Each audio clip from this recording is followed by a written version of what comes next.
नमस्कार विद्यार्थी मित्रो, SSC बोर्ड परीक्षेमध्ये प्रात्यक्षिक परीक्षेची तयारी अंतर्गत आपण आजच्या व्हिडिओमध्ये प्रयोग क्रमांक 9 प्रिझममधून प्रकाशाचं होणारं विचलन अभ्यासणं आणि विचलन कोन मोजणं, जे वेगवेगळ्या आपतन कोनांसाठी प्रकाशाचा प्रिझममधून मार्ग आखणे आणि विचलन कोन अभ्यासणे या प्रयोगाचा अभ्यास करणार आहोत.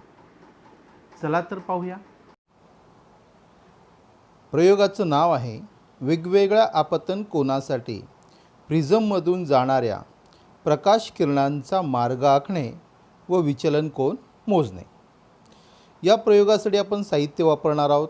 हा प्रिझम, काचेचा लोलक, आरेखन फलक, हा कोरा कागद म्हणजे आपली उत्तरपत्रिका असेल, वेगवेगळ्या टाचण्या वापरणार आहोत आपण, ड्रॉइंग पिन्स त्यांचा वापर करणार आहोत. चला तर सुरुवात करूया आपण. सुरुवातीला या कागदावर, कोऱ्या कागदावर हा काचेचा लोलक म्हणजे प्रिझम अशा रीतीने ठेवला. त्यानंतर प्रिझमच्या तिन्ही बाजू या पेन्सिलच्या साहाय्याने आखून घेतल्या. प्रिझम म्हणजेच हा काचेचा लोलक, त्याचे 3 पृष्ठभाग हे आयताकृती असतात, तर 2 पृष्ठभाग हे त्रिकोणाकृती असतात. प्रिझम नेहमी या त्रिकोणाकृती पृष्ठभागाने दर्शवला जातो. प्रथम आपण वाचन घेऊया. आपतन कोन 30 अंश मापाचा असताना आणि प्रिझमच्या या तिन्ही त्रिकोणाकृती बाजू आपण आखून घेतलेले आहेत. A, B, C. AB बाजूवर बिंदू घेतला. या बिंदूपाशी बरोबर अभिलंब काढायचा आहे.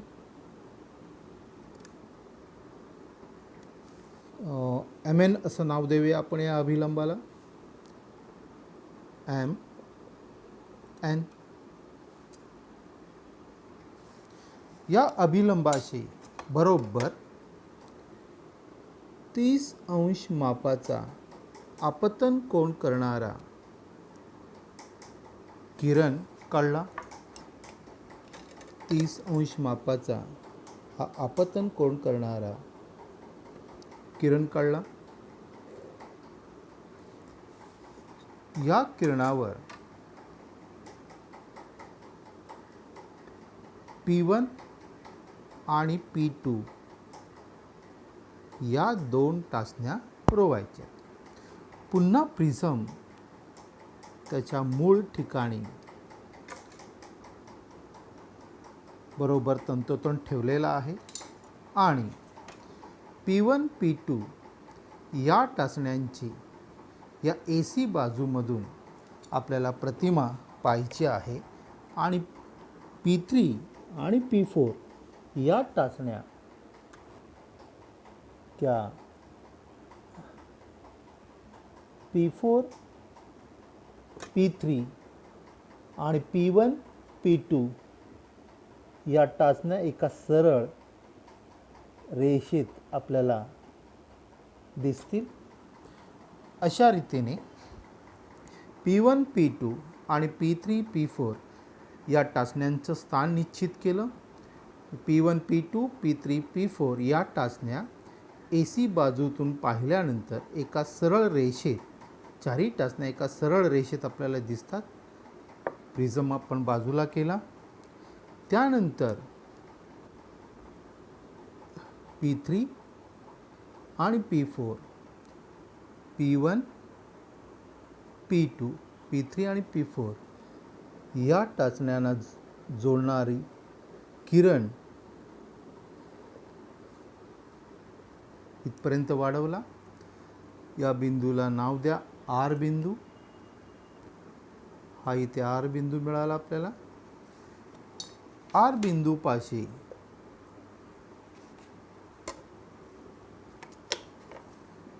पुन्हा आपल्याला अभिलंब काढायचा आहे.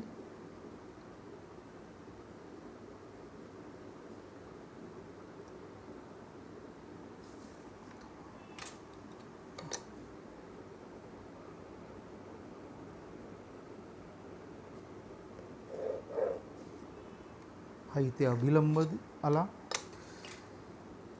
समजा हा बिंदू P, हा बिंदू Q आणि हा R. Q आणि R परस्परांना जोडले तर तो झाला प्रिझममधील प्रकाशाचा मार्ग.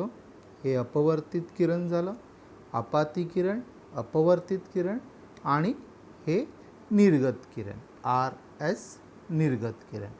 PQ आपाती किरण, QR अपवर्तित किरण आणि RS हे निर्गत किरण. आता मी आपाती किरणाची दिशा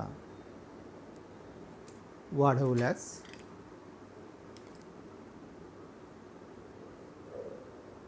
अशी मिळते आपल्याला, आणि या ठिकाणी निर्गत किरणाची दिशा वाढवल्यास आपल्याला अशी मिळते. हा जो T कोन आहे हा आपल्याला विचलनाचा कोन मिळतो. आपतन कोन 30 अंश असताना अपवर्तित कोणाचं माप प्रथम मोजलं. अपवर्तित कोणाची दिशा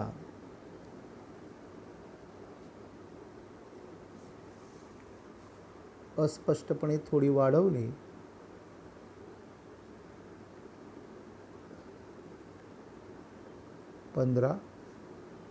साधारणतः आपल्याला अपवर्तित कोण हा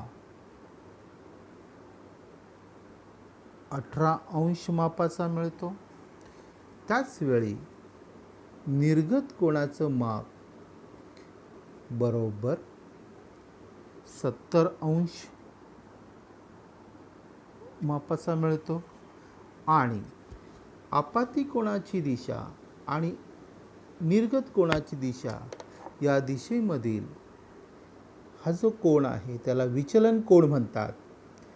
आणि हा विचलन कोण आपल्याला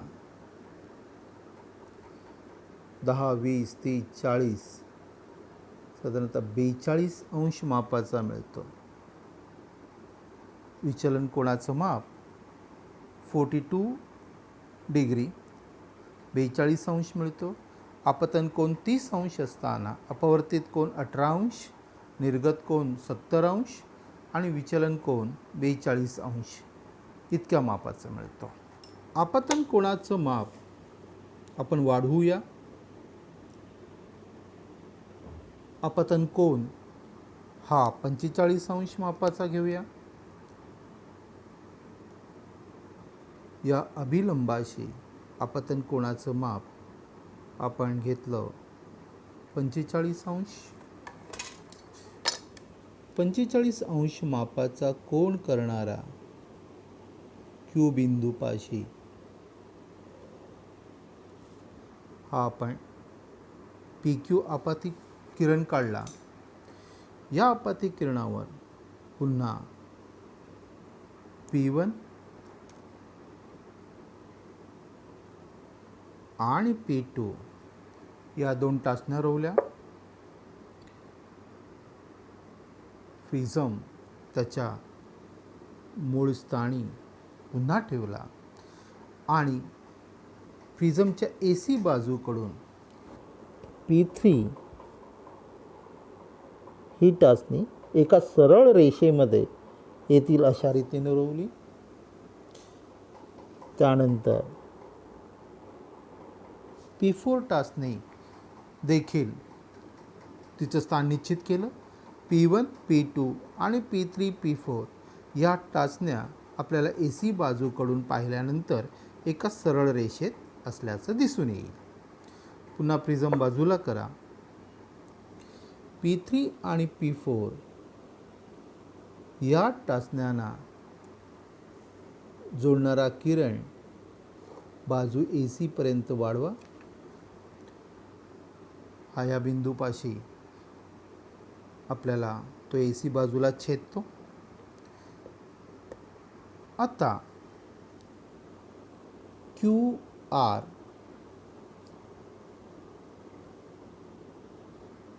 हा अपवर्तित किरणाचा मार्ग झाला. तर RS हा निर्गत किरणांचा मार्ग झाला. या ठिकाणी P3 आणि P4 या टाचण्या आहेत. ते P1 आणि P2 टाचण्या होत्या. आता आपण इथे आपाती किरणांची दिशा दर्शवणारा किरण काढला आणि निर्गत किरणांची दिशा दर्शवणारा किरण काढला. या बिंदूपाशी आपल्याला हा विचलनाचा कोन मिळतो. अपतन कोन 45 अंश असताना अपवर्तित किरणाचं मूल्य काय असेल ते आपल्याला दिसून येतं. अपवर्तित किरण हे साधारणतः 30 अंश मापाचा मिळतो.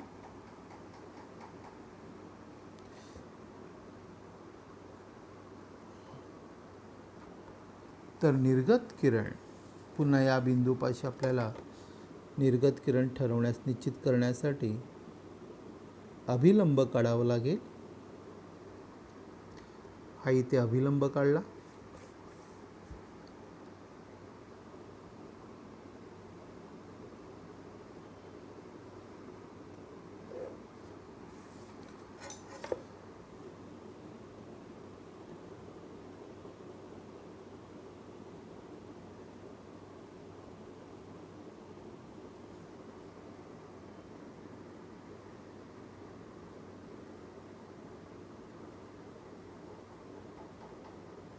आपल्याला निर्गत किरण साधारणतः 53 अंश मापाचा मिळतो.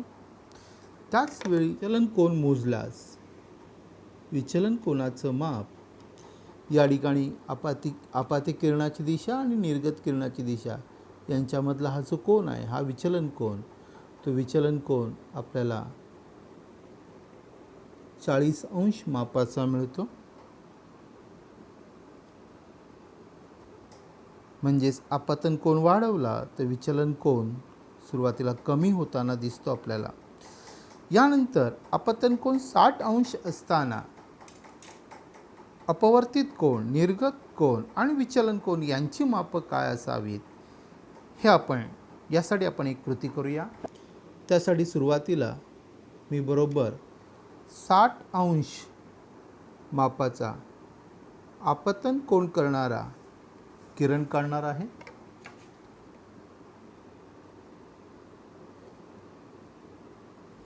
हा 60 अंश मापाचा आपतन करणारा किरण, त्यावर P1 आणि P2 या दोन टाचण्या रोवल्या. पुन्हा प्रिझम त्याच्या मूळ ठिकाणी ठेवलेला आहे. आता प्रिझमच्या AC बाजूकडून आपल्याला P1 आणि P2 या दोन टाचण्यांची प्रतिमा पाहायची आहे आणि P3 आणि P4 या टाचण्या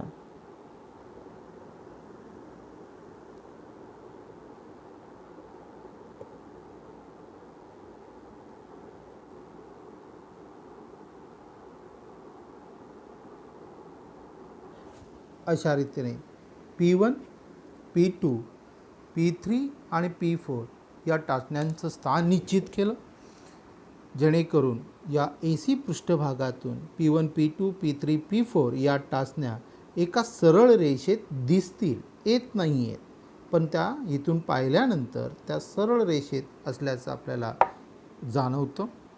आता P3 आणि P4 यांना जोडणारं किरण मी बाजू AC पर्यंत वाढवणार आहे.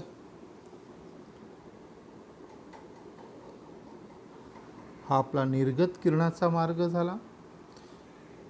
तर QR हा काचेच्या चिपेतील प्रकाश किरणाचा मार्ग. पुन्हा या बिंदूपाशी आपल्याला अभिलंब काढायचा आहे.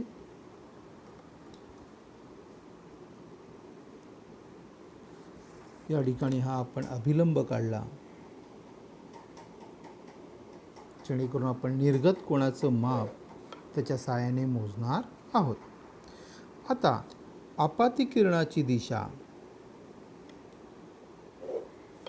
आणि या अपवर्तित किरणाची दिशा यांच्यामधील कोणाचं माप आपण मोजणार आहोत, ते म्हणजेच विचलन कोन. विचलन कोन साधारणतः आपल्याला 43 अंश मापाचा मिळतो. तर अपवर्तित कोन जो आहे, या ठिकाणी ही अपवर्तित किरणाचा मार्ग वाढवल्यानंतर आपल्याला अपवर्तित कोनाचं माप हे 10, 20, 30 आणि बरोबर 35 अंश मिळतं.